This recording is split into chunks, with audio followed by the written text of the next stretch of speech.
Anda sedang mendengarkan UT Radio, Open Education Station for All.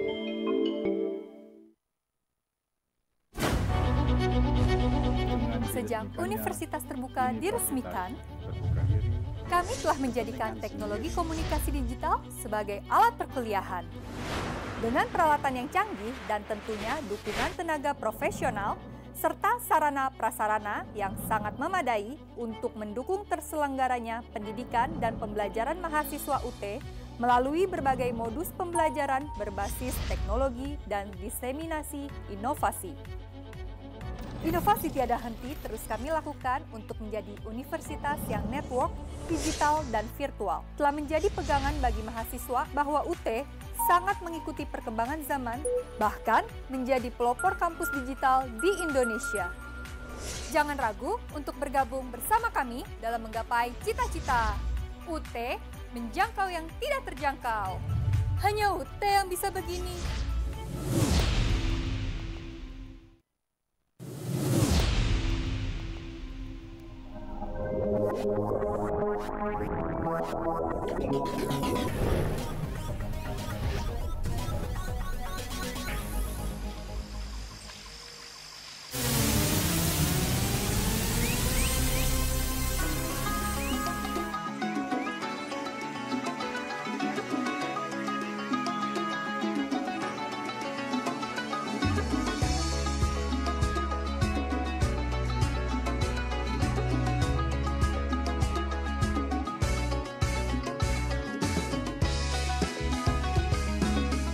Salah satu daerah di Kabupaten Hulu Sungai Utara ini begitu menarik dan menjadi ciri khas sebagai daerah wisata yang dikenal dengan nama Danau Panggang. Danau Panggang ini terkenal dengan alamnya yang eksotis karena daerah ini 65%-nya adalah rawa dan danau, serta pemandangan alami yang menarik melihat kerbau-kerbau rawa berenang. Kerbau-kerbau ini adalah milik para peternak setempat. Diternak dan berkeliaran berenang mencari makan di daerah rawa ini. Sehingga tidak sedikit para wisatawan yang datang untuk menikmati eksotisnya alam dengan pemandangan kerbau yang bisa berenang di rawa, sungai, dan danau.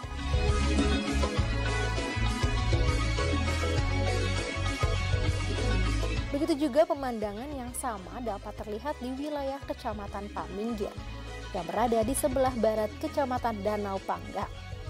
Secara geografis dari dua kecamatan tersebut menunjukkan kabupaten ini sebagian besar terdiri dari dataran rendah dan banyak digenangi air. Dan transportasi masyarakatnya pun pada umumnya menggunakan transportasi air atau bus air ini. Pemandangan alam di wilayah tersebut menjadikan Kabupaten Hulu Sungai Utara terkenal akan eksotisnya alam dan fauna. Selain kerbau rawa, kabupaten ini juga terkenal dengan itik khasnya, yaitu itik mamar atau itik alabio.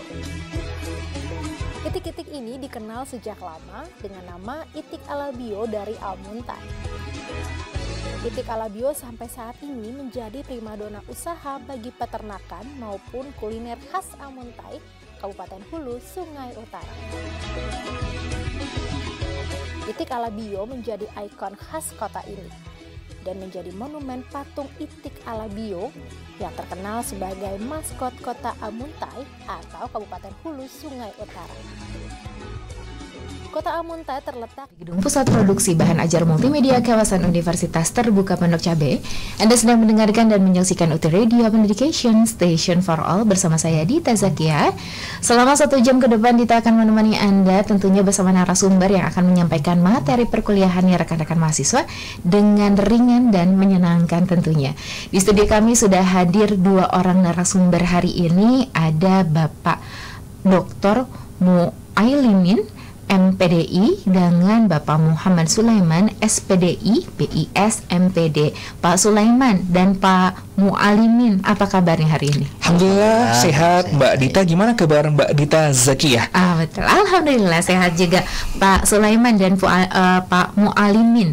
Sebelum kita mulai, boleh disapa terlebih dahulu rekan-rekan mahasiswanya, silahkan, boleh siapa aja duluan? Sama Pak Sulaiman dulu boleh? Baik, enggak. Masih. Assalamualaikum warahmatullahi wabarakatuh. Sampai jumpa kembali dengan saya Muhammad Sulaiman selaku Kaprodi Pendidikan Agama Islam, dan sebelah kiri saya adalah Bapak Dr. Mu'alimin SPDI MPDI, terkhusus kepada seluruh mahasiswa program studi pendidikan agama Islam. Pada kesempatan tutorial radio kali ini kita akan kembali membahas berkaitan dengan mata kuliah Tahsin Al-Quran, khususnya berkaitan dengan implementasi tajwid dan Riyadhatul Lisan dalam pembacaan Al-Quran. Baik, terima kasih banyak Pak Sulaiman sudah menyapa kami hari ini. Dilanjut sama Pak Mu'alimin. Boleh, silakan. Ini perjumpaan kita pertama ya Pak ya? Iya. Silakan kalau begitu. Assalamualaikum warahmatullahi wabarakatuh. Baik, adik-adik mahasiswa sekalian, bersama saya Dr. Mu'alimin MPDI. Sampai jumpa di mata kuliah ya Tahsin Al-Quran dalam tema implementasi tajwid dan Riyadhatul Lisan dalam Al-Quran, yang dalam waktu 1 jam ke depan kita bersama-sama mengikuti dan menyimak bagaimana uraian tema kita pada hari ini, saya kira. Baik, terima kasih banyak Pak Mu'alimin. Sebelum kita lanjut ke pembahasan materi hari ini, mohon izin Pak Mu'alimin, kita akan menyapa Pak Sulaiman terlebih dahulu. Pak, sebelum kita membahas implementasi tajwid dan Riyadhatul Lisan dalam Al-Quran, boleh nggak sih Pak dijelaskan terlebih dahulu apa sih sebetulnya pengertian dari ilmu tajwid? Baik. Ada 2 pengertian yang saling beririsan dan berkaitan. Yang sering kita dengar pertama adalah tajwid dengan tahsin. Yang kedua-duanya merupakan bentuk berasal dari 2 kata bahasa Arab. Pertama dari kata-kata tajwid, dari kata jawada yujawwidu tajwidan, yang artinya adalah membuat jayid, membuat sesuatu itu menjadi bagus atau indah. Ya, yang kedua adalah kata tahsin Al-Quran, dari kata hassana yuhassinu tahsinan, yang asal kata dasarnya adalah hasan, membuat bagus. Jadi memang antara ilmu tajwid dengan ilmu tahsin itu keduanya bisa dikatakan apabila dia disebutkan secara terpisah. Misalnya ketika disebutkan ilmu tajwid, maka dia juga bermakna ilmu tahsin. Apabila disebutkan tahsin Al-Quran, maka dia juga mencakup ilmu tajwid. Nah, ini sebenarnya lebih kepada kaitan pemilihan makna saja, apakah menggunakan tajwid atau menggunakan tahsin. Tapi intinya kedua-duanya ada sama, yaitu berkaitan dengan bagaimana seseorang agar bisa mempelajari Al-Quran dengan membaca dengan lebih tepat, lebih indah, dan lebih baik. Nah, adapun para ulama ketika menjelaskan istilah tajwid, mereka biasanya menyebutkan bahwasanya tajwid adalah ikhraju kulli harfin min makhrajihi wa i'ta'uhu haqquhu wa mustahaqqahu minas sifat. Jadi mengucapkan atau mengeluarkan kulli harfin, setiap huruf, min makhrajihi, dari tempat keluarnya, wa i'ta'uhu, dan memberikan haqquhu, haknya huruf, wa mustahaqquhu, dan memberikan mustahaknya, kewajiban-kewajiban minas sifat, dari sifat-sifat huruf tersebut. Jadi menurut para ulama, tajwid itu artinya adalah mengeluarkan bacaan dan menempatkan sifat-sifat huruf, memberikan hak-hak huruf sesuai dia tempat keluarnya. Misalnya, kalau dia huruf itu keluarnya dari halq, dari tenggorokan, ya dikeluarkan dari tenggorokan, jangan dia keluarnya di lisan. Kalau dia sifatnya huruf itu adalah mendesis, maka didesiskan. Kalau huruf itu panjang, panjang. Kalau pendek, pendek. Nah, maka contoh singkatnya saja nih, ini keunikan dari bahasa Arab. Tadi saya senang sekali, kebetulan penyiarnya adalah Mbak Dita Zakiyah. Coba diucapin. Dita Zakiyah. Nah, ada huruf yang mirip misalnya. Kalau namanya adalah Dita Zakiyah, artinya dengan huruf zai, za, artinya Zakiyah adalah wanita yang suci. Zakiyah. Kalau dia dengan huruf za. Tetapi apabila namanya adalah Dita Zakiyah dengan huruf zal yang bertitik, huruf za, maka Zakiyah itu artinya adalah cerdas. Nah, itu artinya selisihnya sedikit antara baina Zakiyah wa Zakiyah. Ya, itu saja, kemudian 2 maknanya menjadi berbeda. Yang Zakiyah artinya adalah suci, yang Zakiyah artinya adalah cerdas. Nah, itu yang dimaksudkan kemudian memberikan hakul huruf, hak huruf sesuai dengan tata cara pengucapannya. Nah, apalagi dalam bahasa Arab nanti dibaca panjang, pendek, itu menjadi sangat berpengaruh. Misalnya, kalau dalam bahasa Arab ada kata-kata, misalnya antara misalnya gini, saya menyebutkan khotib dengan khatib. Yang satu itu artinya khatib, orang yang menyampaikan khutbah. Yang satu lagi kalau khatib artinya orang yang melamar. Oke. Nah, itu yang dimaksudkan kemudian memberikan hakul huruf, memberikan ketepatan huruf, panjang pendeknya, mahrojnya dengan sebaik-baiknya. Nah, itulah yang dimaksudkan berkaitan dengan ilmu tajwid. Nah, nanti hak huruf itu nanti banyak lagi teorinya. Misalnya ada sifat-sifat asli yang tidak pernah terlepas dari huruf tersebut, yang selalu menyertai dan bersama huruf itu. Misalnya ada sifat isti'ala, di mana saat mengucapkan maka lidah itu naik ke langit-langit. Ya, ada nanti kemudian sifat huruf namanya adalah al-istifal, di mana lidah itu turun dari langit-langit. Ada huruf yang namanya syiddah. Syiddah itu artinya kuat dan tertahan suaranya.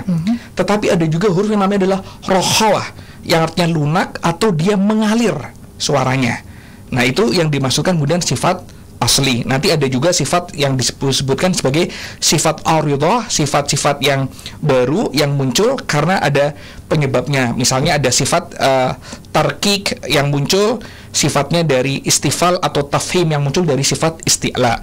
Begitu juga dengan bacaan idhar, idgham, ikhfa dan lain-lain juga ada yang nanti berkaitan dengan hak-hak huruf tersebut. Maka dengan demikian dapat disimpulkan maka ilmu tajwid adalah ilmu untuk memperbagus, memperbaiki, memperindah bacaan dengan tidak mengesampingkan hak dan mustaqnya huruf. Gitu.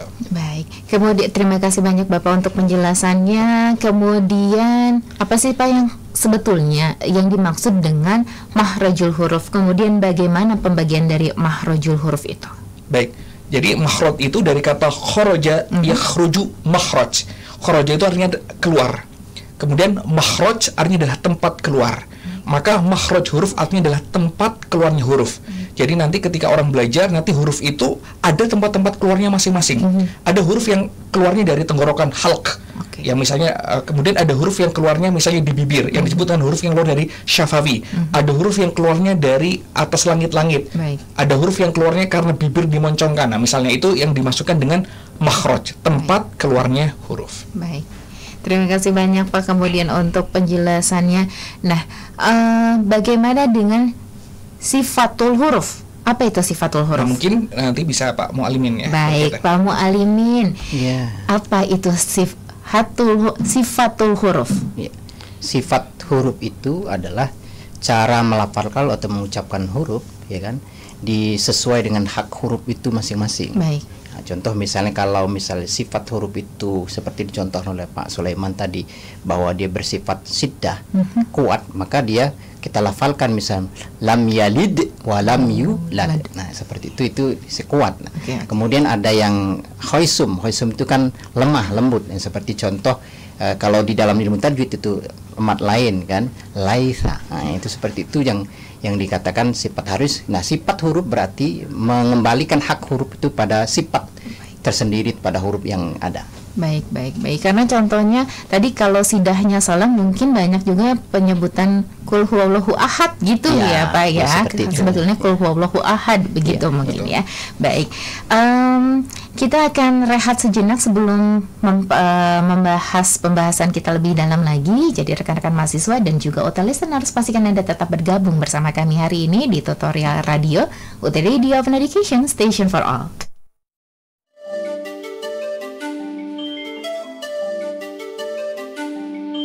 Anda sedang mendengarkan UT Radio, Open Education Station for All.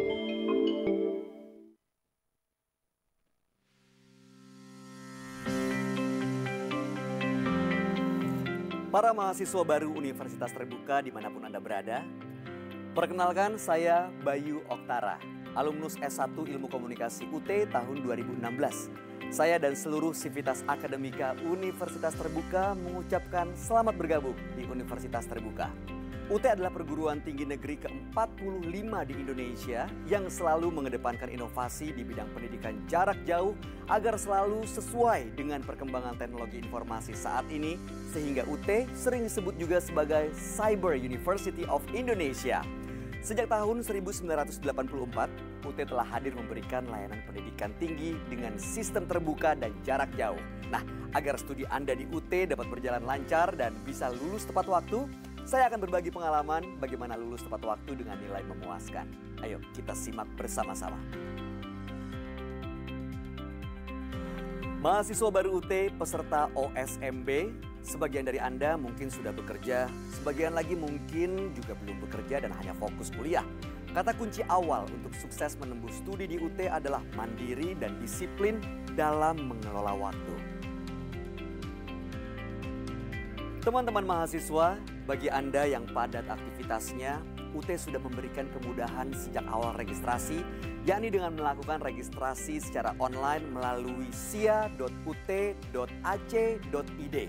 Setelah melakukan registrasi dan resmi menjadi mahasiswa UT, Anda perlu mempersiapkan diri untuk mengikuti perkuliahan di UT. Saya akan contohkan beberapa hal yang saya lakukan ketika saya kuliah di UT. Awalnya saya ragu bisa mengatur waktu antara kuliah dan bekerja karena aktivitas saya di dunia entertainment. Hal pertama yang saya lakukan setelah registrasi adalah membaca dan mempelajari katalog UT. Di dalam katalog ini tersedia semua informasi yang berkaitan dengan proses perkuliahan kita. Kemudian saya memastikan bahan ajar atau buku materi pokok yang saya terima adalah bahan ajar edisi terbaru sesuai kurikulum program studi di katalog. Langkah berikutnya saya juga berselancar di laman UT yaitu www.ut.ac.id. Beragam informasi tersedia juga di sini, termasuk berbagai materi pengayaan perkuliahan, juga bahan ajar digital yang tersedia di ruang baca virtual. Teman-teman mahasiswa baru UT, langkah selanjutnya yang saya lakukan adalah mencermati kalender akademik. Bagi teman-teman yang mengambil sistem paket semester atau SIPAS non-tutorial tatap muka ataupun non-SIPAS, cermati jadwal tutorial online dimulai kapan. Pastikan pada saat registrasi mandiri melalui www.sia.ut.ac.id ataupun melalui sentra layanan UT, Anda telah meregistrasikan mata kuliah untuk mengikuti tutorial online. Selanjutnya, lakukan aktivasi dan mengisi form kesediaan mengikuti tutorial online sebelum batas waktu terakhir di laman elearning.ut.ac.id. Selama 8 minggu pelaksanaan tutorial online, teman-teman akan diberikan materi inisiasi setiap minggu, berdiskusi di forum diskusi, dan diberikan 3 tugas wajib.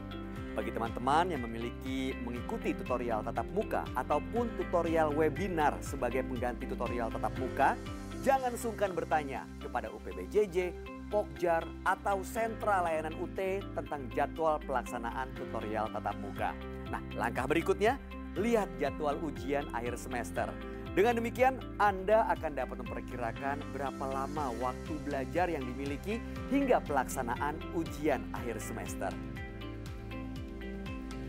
Teman-teman semua, banyak yang bertanya kepada saya, bagaimana cara saya mengatur waktu belajar di tengah padatnya aktivitas. Dan banyak yang mengatakan bahwa kuliah di UT itu sulit untuk memperoleh nilai bagus dan sulit lulus tepat waktu. Saya buktikan hal itu tidak benar. Saya akan berikan rahasianya kepada Anda agar bisa lulus tepat waktu dan mendapat nilai yang bagus di UT. Pertama, saya tanamkan tekad, motivasi, dan sifat disiplin.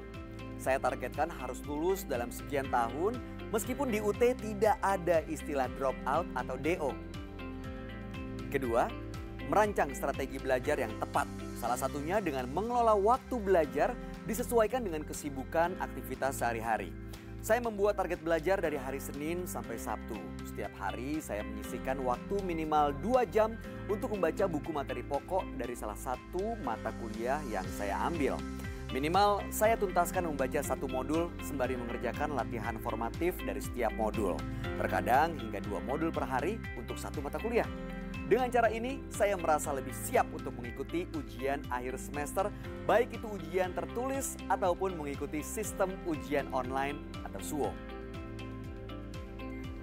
Hal tersebut mesti dilaksanakan secara disiplin. Patuhi jadwal yang dibuat, apalagi bagi teman-teman yang mengambil jumlah SKS maksimal, yaitu 24 SKS. Tentunya jadwal setiap orang akan berbeda-beda, menyesuaikan dengan kondisi dan waktu yang dimiliki. Ingat, kemandirian dan kedisiplinan adalah kunci sukses belajar di UT. Para mahasiswa baru UT, Untuk menunjang kelancaran kuliah di UT, sudah disediakan juga berbagai materi pengayaan online. Nah, bagi teman-teman sebaiknya ini juga diakses. Apalagi teman-teman yang mengaku sebagai generasi milenial dan menjadi bagian dari lebih 300.000 mahasiswa UT saat ini. Mari berselancar di dunia maya. Kita bisa mengakses perpustakaan digital, sumber pembelajaran terbuka atau SUAKA, UT TV di YouTube, streaming UT Radio, guru pintar online, dan lainnya. Semuanya bisa diakses dengan masuk ke www.ut.ac.id. Setelah itu akan ada banyak menu dan submenu yang bisa diakses sesuai dengan kebutuhan mahasiswa. Teman-teman, jangan lupa juga untuk memanfaatkan layanan Office 365 dari Microsoft yang disediakan UT secara gratis. Terima kasih banyak Anda masih setia bergabung bersama kami hari ini di Tutorial Radio. Masih bersama Pak Sulaiman dan juga Pak Alimin. Pak Alimin, kita akan membahas mengenai sifatul huruf secara lengkap ya Pak ya. Boleh silahkan untuk penjelasannya. Ya, sifat huruf itu sebetulnya ada dua bagian. Pertama adalah sifat huruf yang memiliki lawan, kemudian ada juga sifat huruf yang tidak memiliki lawan. Nah, adapun sifat huruf yang tidak memiliki lawan itu terbagi kembali menjadi 19 sifat ya. Seperti misalnya yang berlawanan sebanyak 5 sifat ditambah 5-nya berarti 10 ya. 10. Nah, 10 itu seperti contoh ya, itu jahar. Ya, jahar itu maksudnya ialah menyembunyikan huruf dengan tidak berdesis dan napasnya tertahan. Seperti contoh hurufnya 19 itu adalah A. Nah, itu kan tertahan tapi dia tidak berdesis, ya kan? Kemudian wow, ya kan? Dia jelas, ya kan? Kemudian dia tidak berdesis. Nah, berbeda dengan hamas, contoh sebenarnya satunya adalah hamas. Kalau hamas itu dia adalah samar, maksudnya adalah menyembunyikan huruf dengan berdesis dan bernapas terlepas. Ya seperti contoh sakat. Nah, ya kan itu ada desisnya tapi dia terlepas, tidak ditahan.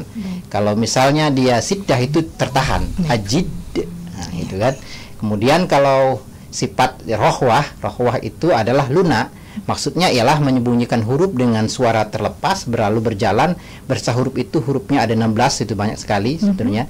Nah, itu terlepas, tidak dilawan. Kemudian ada isti'la. Isti'la itu terangkat. Jadi tadi sudah dijelaskan oleh Pak Sule ya, tentang bagaimana contoh isti'la. Kemudian ada istighol.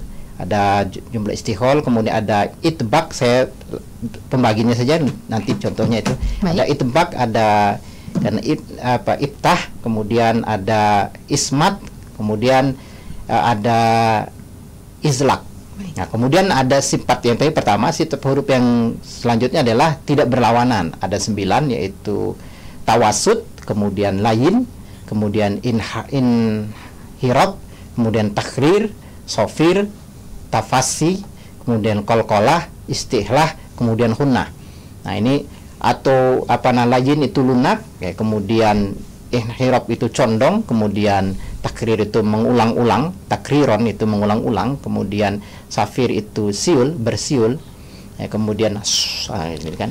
Seperti contoh misalnya bersiul itu seperti sot, ya kan. Wasupis, kan itu sot. Dia menyebutkan lapas sot itu bersiul. Kemudian itu contohnya. Kemudian kolkolah. Nah, kolkolah itu bergoncang.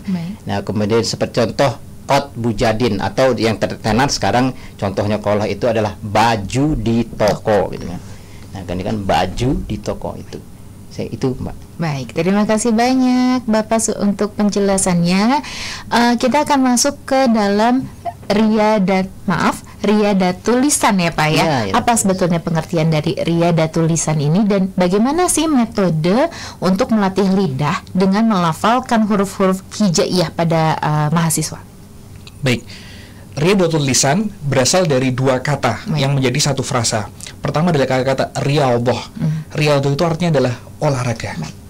Makanya dalam bahasa Arab orang olahraga itu dinamanya menyebut dia adalah riyadhah.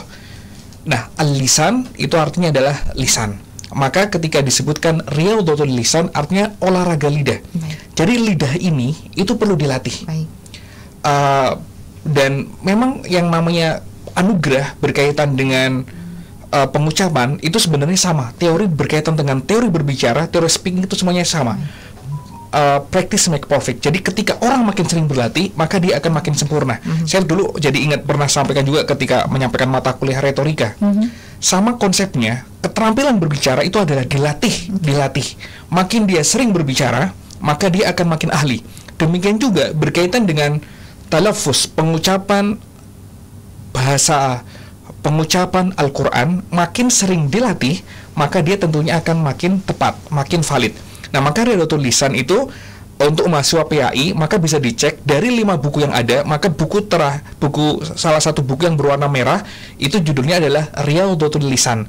Nah, itu adalah buku yang menjelaskan tentang posisi dari masing-masing huruf, bagaimana tempat dia keluarnya dari mana, seperti apa, apakah dia sifatnya pakar-rohwa, apakah dia sifatnya hamas, apakah dia sifatnya itbaq, itu kemudian dijelaskan.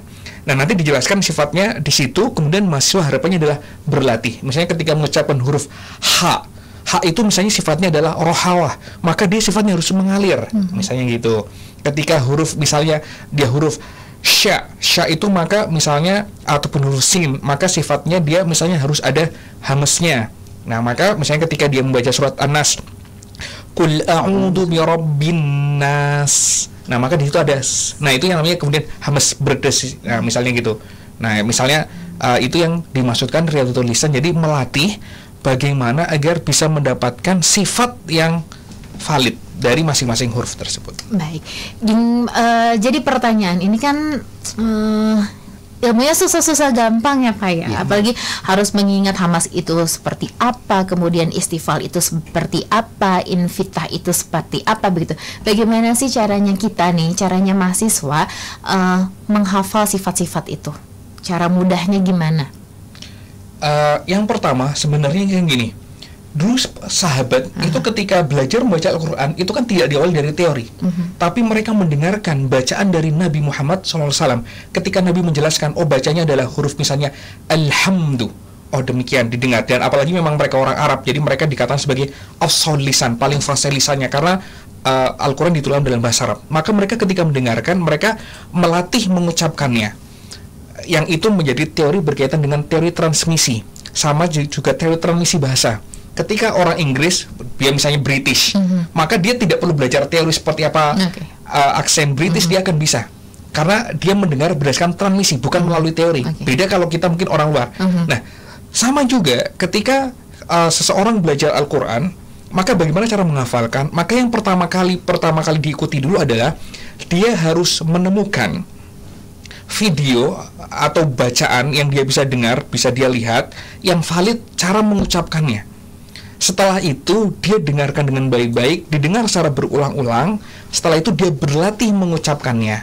Nah, teorinya adalah untuk memperkuat apa yang dia dengar. Gitu. Jadi utamanya harus sering mendengarkan dan berlatih menirukan. Baik. Nah, itu teori-teori yang ilmu sifatnya skill kan demikian. Jadi teori itu pendukung praktek. Sama ketika orang belajar renang, bukan dia renang itu tangannya harus naik sekian derajat.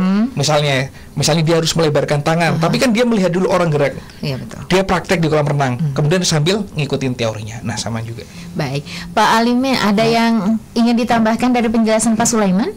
Baik, terkait Riyadhatul Lisan tadi, riyadhah itu sama dengan mengulang-ulang, takriron kalau bahasa lain daripada riyadhah itu mengulang-ulang. Sama dengan kita berolahraga, itu kalau mau sehat ya seperti sebelum kita mau lakukan olahraga yang inti, tentu kita harus memulai pemanasan. Nah, dalam Nabi Mutajwid juga kita harus melakukan riyadhah, itu latihan-latihan. Dan latihan itu sebenarnya banyak yang mendukung agar kita misalnya bisa paham ya, terutama terkait melatih lidah, kemudian membersihkan lidah. Ada olahraga lidahnya. Itu olahraga lidah itu misalnya setiap pagi hari misalnya kita bersihkan dengan menggunakan daun kelapa. Daun kelapa itu digosokkan ke lidah, nah sehingga lidah itu bersih. Nah, ketika lidah itu bersih kan akan fasih makhrajul hurufnya, sehingga makhrajul huruf itu kalau fasih akan menyesuaikan dengan sifat hurufnya. Kalau misalnya khusum, dia kembali kepada khusum. Kalau dia siddah, dia menjadi siddah. Nah, seperti misalnya sifat huruf yang lain. Kemudian kayak seperti contoh mim misalnya. Itu kan harus tertutup, ya kan? Seperti ba. Ba itu tidak boleh ba, itu tidak bisa, tapi dia harus menutup. Kemudian Nah itu nah ini contoh-contoh misalnya makhrajul huruf ya, yang sifat-sifat huruf yang disampaikan tadi. Nah oleh karena itu memang riadoh ini harus dilatih. Makanya kalau zaman dulu itu dilatih ketika orang qori itu mau melatih ini pasti dia babau wali babna minal mubni mubabau waliba. Nah seperti itu latihan sebetulnya. Dan kemudian huruf-huruf yang lainnya, misalnya huruf tawalitatna minal mutsni mutatawalita. Nah itu sebenarnya harus diulang-ulang sehingga pengucapan huruf ya itu akan sesuai dengan makhrajutnya huruf, kemudian sifatnya huruf. Baik, terima kasih banyak Pak Aliman. Pak Sulaiman, masih ada yang ingin ditambahkan sebelum kita jeda? Cukup dulu. Kita jeda dulu ya. Baik, rekan-rekan mahasiswa dan juga hotelis, dan harus pastikan Anda tetap bergabung bersama kami di tutorial radio hari ini bersama kami. Jadi jangan lewatkan, kami akan segera kembali.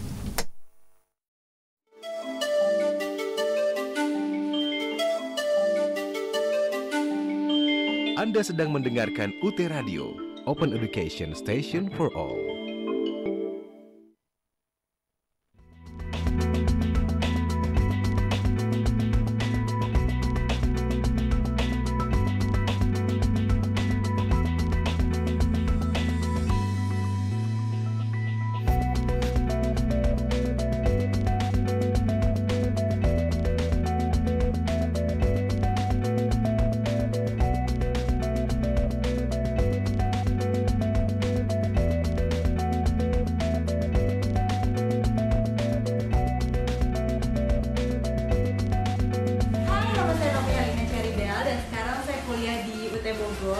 Seru banget kuliah di sini karena saya bisa bekerja sekaligus kuliah juga, dan kuliahnya benar-benar fleksibel banget. Makanya buat kalian yang masih bingung mau kuliah di mana, langsung aja daftar di UT Bogor. Dah.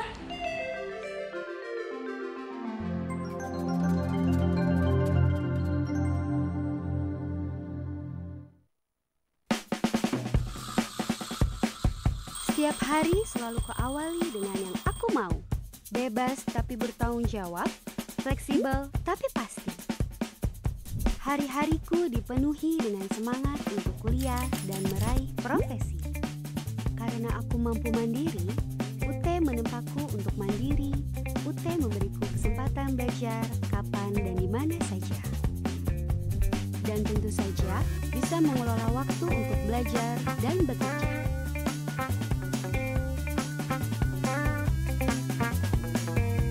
Hingga kini, aku mampu meraih profesiku. Menyenangkan, dan aku siap meraih prestasi yang terbaik. Gimana dengan kamu? Kemandirian ciri khas utama kami. Ya cuma UT yang bisa begini.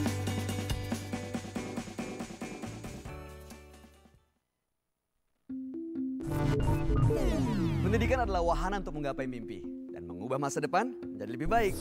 Hari gini nggak ada alasan buat nggak kuliah. Kita bisa kuliah tanpa mengorbankan kegiatan yang lainnya. Bahkan waktu dan tempat pun bukan masalah. Siapapun kalian dan dimanapun kalian berada, ciptakan kampus untuk kuliah dan kampus yang akan mendatangi kalian. Ya cuma UT yang bisa begini.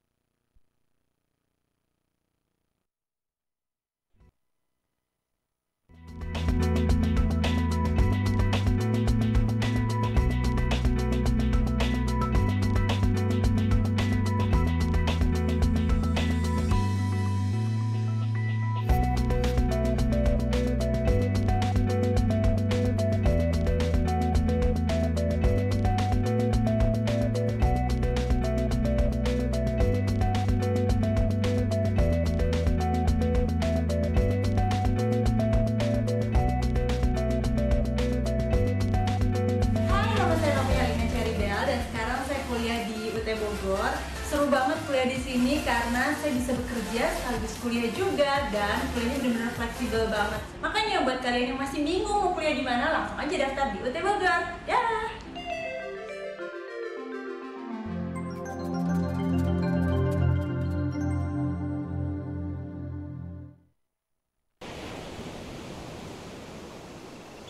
Kapan aja, di mana aja. Universitas Terbuka.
Dengan dilandasi keyakinan, UT mampu beradaptasi dengan setiap perubahan dan sumber daya manusia yang excellent, serta memiliki jiwa dan karakter Pancasila yang kuat.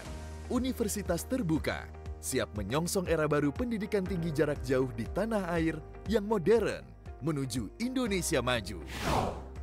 Dahulu, ketika UT didirikan pada tahun 1984, tidak sedikit orang yang memandang sebelah mata Universitas Terbuka. Hari ini kita percaya bahwa UT telah menjadi perguruan tinggi negeri yang besar, berdiri sejajar dengan perguruan tinggi lain yang lebih dahulu didirikan, bahkan terdepan dalam pendidikan terbuka dan jarak jauh. UT menjadi instrumen penting pemerintah dalam pemerataan pendidikan tinggi berkualitas dunia ke seluruh pelosok tanah air, bahkan mancanegara. Sulit rasanya meningkatkan angka partisipasi kasar pendidikan tinggi tanpa kehadiran UT. Seiring dengan berubahnya status menjadi perguruan tinggi badan hukum atau PTNBH, yang membuatnya sejajar dengan perguruan tinggi terkemuka di Indonesia. Terima kasih banyak Anda masih setia bergabung bersama kami di tutorial radio hari ini. Masih bersama saya Dita Zakia, bersama Pak Sulaiman dan juga Pak Alimin. Pak Alimin, mau tanya nih, apa sih Pak sebetulnya yang harus diperhatikan ketika kita mau belajar membaca Al-Quran? Dalam membaca Al-Quran itu kita harus memperhatikan 4 unsur. Yang pertama adalah makhrajul huruf, yaitu tempat keluarnya huruf pada waktu huruf itu dibunyikan. Baik. Itu yang pertama. Yang kedua, sifatul huruf secara bahasa berarti sesuatu yang melekat pada huruf itu sendiri, seperti sifatnya huruf yang khaisum dan lain sebagainya. Kemudian ada yang ketiga adalah yang harus kita perhatikan, ahkamul huruf, artinya hukum-hukum tertentu bagi tiap huruf atau hubungan antar huruf. Biasanya antara huruf misalnya mim dengan ba itu hubungannya seperti apa? Itu ahkamul hurufnya, pembagian hurufnya. Kemudian yang keempat adalah hukum bacaan waqaf. Hukum bacaan waqaf itu adalah di mana kita berhenti atau kita melanjutkan atau menahan bacaan-bacaan dalam Al-Quran. Nah, sehingga 4 konsep ini sebetulnya yang harus kita kuasai dalam membaca Al-Quran. Pertama, makhrajul huruf, sifatul huruf, ahkamul huruf, dan hukum bacaan waqaf. Baik, tadi saat jeda ada bocoran sedikit, katanya ada PowerPoint yang ingin disampaikan ya, untuk menguatkan materi perjumpaan kita hari ini. Silahkan untuk rekan-rekan mahasiswa dan juga UT listeners, Anda bisa menyimak PowerPoint yang akan ditampilkan oleh Pak Alimin. Silahkan Pak Alimin. Oke, nah sekarang kita akan melihat gambar terkait tentang makhrajul huruf. Makhrajul huruf itu adalah yang pertama adalah ada berbagi macam-macam, hari itu dibagi. Kemudian pertama adalah makhrajul makhraj jaufi. Jaufi itu adalah rongga atas, ya kan? Itu tempat keluar hurufnya a, kemudian huruf alif ya, kemudian ya huruf ya dan waw. Kemudian ada yang kedua adalah makhrajul huruf syafawi. Syafawi itu bibir, sebenarnya 2 bibir. Kalau dalam istilah tajwid yang lain syafatain. Huruf-huruf syafatain itu huruf-huruf dikeluarkan di ujung bibir. Seperti contoh huruf mim, ba dan waw. Nah, itu adalah contoh yang makhrajul huruf syafawi. Kemudian yang ketiga makhrajul huruf khaisum. Khaisum itu di hidung. Dia misalnya kalau dalam ilmu tajwid itu hunnah, ikhfa, ya kan? Nah, idgham, nah itu ada keluarnya hidung. Seperti contoh inna, ya kan? Inna a'toina kal kausar, itu ada di ujung hidung. Khaisum itu pangkal hidung. Kemudian yang keempat makhrajul halqi. Makhrajul halqi itu seperti yang ada di halqi itu tengah-tengah tenggorokan, ya, gha, ghin, ha, ain, ya kan, hamzah. Nah, itu seperti itu contoh-contoh hurufnya. Kemudian yang selanjutnya adalah makhrajul lisan. Makhrajul lisan itu adalah lidah, ya, yang dikeluarkan oleh lidah. Seperti contoh ro, nun, itu. Lam itu adalah di ujung lidah, ditaruh di atas langit-langit tenggorokan la. Ya, kemudian ta itu di ujung lidah, kemudian ditaruh di antara 2 rongga gigi depan. Nah, itu kan da juga sama, to juga seperti sama. Nah, itu makhrajul huruf lisani, berarti makhraj yang dikeluarkan diucapkan oleh lisan yang terhadap rongga mulut. Nah, itu adalah pembagian makhrajul huruf, ada 5. Yang pertama tadi adalah syafawi, kemudian jaufi, kemudian yang ketiga adalah makhrajul khaisum, kemudian yang keempat makhrajul halqi, yang kelima ada makhrajul lisan. Saya kira itu. Baik, terima kasih banyak Pak Alimin, Pak Sulaiman. Sedikit mundur sedikit saja. Ada yang ingin ditambahkan mengenai gimana sih belajar membaca Al-Quran itu, hal-hal yang harus diperhatikannya? Baik, pertama adalah ketika seseorang sudah meniatkan membaca Al-Quran, maka dia harus menyediakan waktu khusus secara berulang mendengarkan bacaan-bacaan yang baik. Nah, saran saya untuk paling mudah, jadi gini, bagi kita yang paling penting pertama itu adalah bagaimana belajar Al-Quran itu secara tepat, secara valid. Bukan jadi gini, saya melihat ada beberapa kesalahan yang umum terjadi di orang awam ketika mereka tertarik membaca Al-Quran, mereka sudah belajar kepada iramanya terlebih dahulu. Misalnya dia mungkin, saya senang Muzammil tuh, saya coba ngikutin nih modelnya Muzammil, atau saya suka dengan siapa. Padahal sebelum itu dia harus memastikan bacaannya valid terlebih dahulu, benar terlebih dahulu. Maka saya sering misalnya, dan ini adalah ajaran dari guru saya, beberapa mukri Al-Quran. Jadi pertama itu ketika orang dia meniatkan belajar Al-Quran, itu adalah dia mencari orang-orang yang sudah mendapatkan istilahnya sanad bacaan Al-Quran terlebih dahulu. Yang artinya ketika sanad itu artinya Rasulullah ketika dia mengajarkan bacaan Quran itu didengar oleh para sahabat. Sahabat mengajarkan misalnya kepada generasi selanjutnya yang disebut namanya tabi'in, terus berlanjut terus dari generasi ke generasi. Nah, nanti sampai bacaan, cara membaca itu sampai ke tangan kita melalui dari generasi ke generasi. Nah, orang yang khusus belajar Al-Quran itu biasanya mereka pernah disebut namanya mengambil sanad bacaan Al-Quran. Nah, sanad itu artinya dia mendapatkan memang bacaan mendekati sebagaimana cara Nabi membaca. Ada salah satu syekh yang misalnya sering dianjurkan orang untuk belajar, misalnya selain ada namanya Syekh Aiman yang terkenal kemarin, sempat viral karena dia juga saat bulan Ramadan beliau membuka kelas semacam tahsin online. Jadi orang diperkenankan kemudian menyetor bacaan Al-Qur'annya melalui video, kemudian Syekh Aiman kemudian mengomentari, oh ini sudah bagus, ini letak kurangnya di mana. Nah, ada satu lagi misalnya syekh dari Syria yang bernama Syekh Quraim Ar-Rajih. Itu nanti cek saja di YouTube, namanya Syekh Quraim Ar-Rajih. Beliau adalah seorang qari, pembaca Al-Quran, pemegang sanad tinggi dari Syria. Kalau mendengarkan bacaan Al-Quran beliau, kesannya muncul mungkin orang kok iramanya biasa banget ya, ngajinya datar. Tapi secara kevalidan bagaimana dia mengucapkan huruf itu sangat valid, itu sangat tepat. Nah, maksud saya sebelum kepada irama, dimulai dulu bagaimana dia mampu membaca Al-Quran secara valid. Misalnya huruf H ya adalah H, makanya huruf H gitu ya. Makanya huruf H sama juga ketika tadi bicara tentang khalq, itu tidak sederhana. halq itu huruf tenggorokan, tapi nanti ada teorinya. Misalnya kalau bagi pembaca Al-Quran, mereka kenal namanya salah satu matan yang disebut namanya adalah matan Al-Jazari. Di matan Al-Jazari itu misalnya ketika membahas tentang halq, huruf-huruf yang muncul dari sifatnya tenggorokan, maka dijelaskan ada huruf yang munculnya dari misalnya tenggorokan jauh. Tenggorokan jauh ada namanya ausatul halqi, pertengahan tenggorokan, ada fi adnal halq yang ada kemudian di tenggorokan sudah atas. Nah, itu nanti ada pemilihan hurufnya. Mana yang huruf dalam, mana yang huruf tengah. Nah, itu yang disitulah keunikan dari belajar huruf dan tingkatan. Misalnya ada huruf yang dia cara baca antara di tengah dengan di belakangnya berbeda. Misalnya ada huruf yang ketika dia di tengah dia mungkin bacanya tarkik, namun ketika dia dibaca di bagian ketika akhir kalimat maka dia menjadi berbeda. Nah, jadi memang membaca Al-Quran itu perlu kesabaran dan perlu kesungguhan. Bahkan kalau mau jujur, saya sendiri yang artinya bertahun-tahun ya sudah menekuni bidang ilmu keislaman, ketika saya duduk di depan seorang qori, mungkin saya disalahkan, oh kamu baca Al-Fatihahnya belum tepat nih, perlu belajar lagi.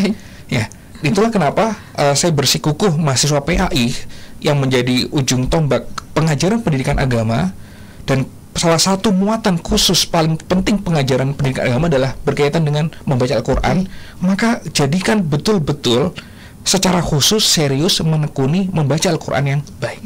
Baik. Jadi boleh saya simpulkan ketika kita memang mau belajar Al-Quran, fokuskan dulu pada kebenaran bacanya dibanding pengen lagu atau iramanya itu ya. Jadi membaca secara benarnya harus lebih diutamakan, begitu ya. Ini sebetulnya masih seru sekali membahas mengenai bagaimana cara membaca Al-Quran yang baik dan benar, begitu ya, bagaimana cara membaca Al-Quran yang valid. Tapi ternyata waktu sudah memisahkan kita, jadi Pak Aliman dan Pak Sulaiman boleh menyampaikan rangkuman dari perjumpaan materi hari ini, silakan. Baik, saya kira kesimpulannya adalah terkait misalnya tajwid dan redatul lisan ini, bahwa kita betul saya disampaikan Pak Sulaiman tadi bahwa ketika kita ingin belajar Al-Quran tentu kita harus memahami keempat yang saya sebutkan tadi tentang makhrajul huruf, ahkamul huruf, sifat huruf dan waqaf. Nah, jangan dulu belajar lagu. Nah, sekarang kan sudah tren sekarang misalnya mahasiswa atau siapa yang belajar ngaji terus dia lagunya terlebih dahulu, lagunya bagus, tapi makhrajul hurufnya, sifat hurufnya, kemudian ahkamul huruf serta waqafnya itu tidak sesuai, sehingga baca Al-Quran itu tidak tepat. Nah, untuk menempatkan bacaan Al-Quran itu saya kira keempat konsep tadi yang setelah saya sebutkan yang harus kita lakukan. Saya kira itu. Baik, terima kasih banyak Pak Aliman, Pak Sulaiman. Baik. Ada yang mau ditambahkan dari rangkuman yang sudah disampaikan oleh Pak Aliman? Kembali lagi berkaitan dengan tajwid dan riyadhatul lisan, sebagaimana kalau kita ingin badan kita sehat, maka berriyadhah, berolahraga perlu rutin. Ya, ini saya jadi ingat ya, diri saya nih kayaknya perlu juga harus lebih sering olahraga. Demikian juga lisan itu dalam pembacaan Al-Quran, kalau dia tidak olahraga, tidak dilatih membaca yang baik yang benar, maka dia terasa kaku. Jadi kita perlu pendekatan secara multidimensi. Misalnya Nabi Musa sendiri kan dia berdoa agar tidak ada kekeluhan dalam dia mengucapkan lisannya dengan doa Rabbis rohli sodri wa yassirli amri wahlul uqdatam bil lisani yafqahu qawli. Artinya kita juga bisa doa itu sebagai semangat. Kekeluhan lidah itu harus dilawan, diperjuangkan dengan cara apa? Berlatih, belajar, dan terus mempraktekkan ilmu tajwid secara tepat dan benar. Baik, terima kasih banyak Pak Sulaiman, kemudian Pak Alimin, terima kasih banyak sudah menyempatkan waktu hadir di studio kami, memberikan ilmu yang baru. Tentunya ini akan menjadi ilmu yang bermanfaat untuk rekan-rekan mahasiswa, listeners, dan juga saya ya, menjadi ilmu baru dan bermanfaat tentunya. Sehat-sehat untuk Pak Sulaiman, untuk Pak Alimin juga. Semoga kita juga bisa untuk Mbak Dita Zakiyah. Nah, ini pembacanya Baina Zakiyah wa Zakiyah. Oke, harus benar ya. Baik, Pak Alimin dan juga Pak Sulaiman, terima kasih banyak. Sehat-sehat selalu. Ditunggu lagi kehadirannya untuk bisa memberikan materi-materi lainnya ya. Baik, rekan-rekan mahasiswa dan juga listeners, tuntas sudah perjumpaan kita di tutorial radio hari ini. Dita banyak ucap terima kasih atas kesetiaan Anda di setiap waktunya. Akhirnya dari Gedung Pusat Produksi Bahan Ajar Multimedia Kawasan Universitas Terbuka Pondok Cabe, Dita Zakiyah Nur pamit. Wassalamualaikum warahmatullahi wabarakatuh. UT Radio Education Station for All.